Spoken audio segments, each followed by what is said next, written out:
Qu'est-ce que l'Open Innovation? C'est un nouveau concept, un concept extrêmement important. Pourquoi?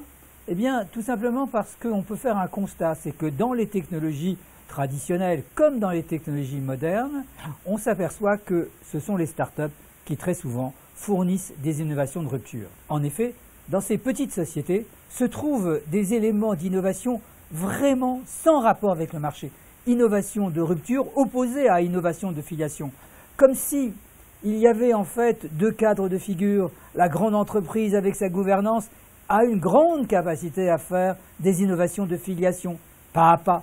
Alors que la petite entreprise, partant de rien avec un concept, arrive à modifier des business models, voire une organisation sociale complète. Après avoir défini l'innovation, il y a aussi le concept d'open. En fait, ici, on est en open data, open process, open standard.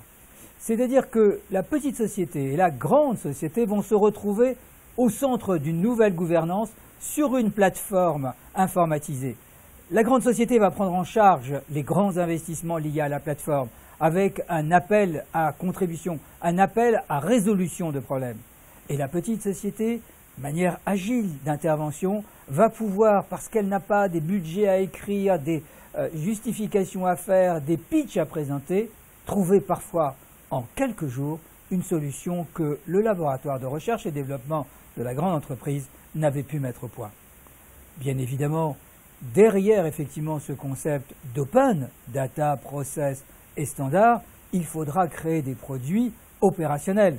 Et ça, c'est une deuxième paire de manches. C'est là où on va trouver la grande entreprise pour passer de la maquette ou du proto à effectivement la pré-série, la série, avec l'ensemble des normes techniques, commerciales et juridiques applicables. Ici, il faut mettre en place un cadre juridique agile, léger.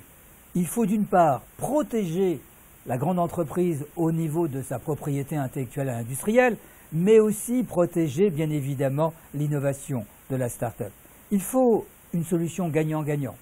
Au centre, dans le cadre des échanges entre l'entreprise et la start-up sur la plateforme, l'enveloppe solo.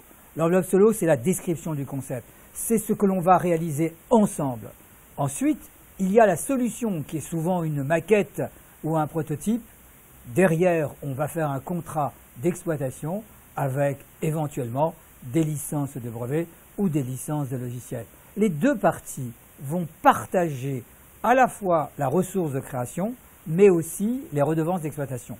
N'oublions pas qu'on est dans un cadre open, open data, open process, open standard. C'est-à-dire que quelque part aussi, il ne faut pas être trop bloqué sur la privatisation de la création, parce que si on a pu créer cette open innovation, c'est qu'on est parti déjà d'un système open et on a ajouté de l'intelligence plus que de l'énergie, on a ajouté de l'agilité plus que de l'investissement. L'open innovation, c'est une autre façon de permettre aux entreprises grandes et start-up de coopérer dans un cadre juridique agile.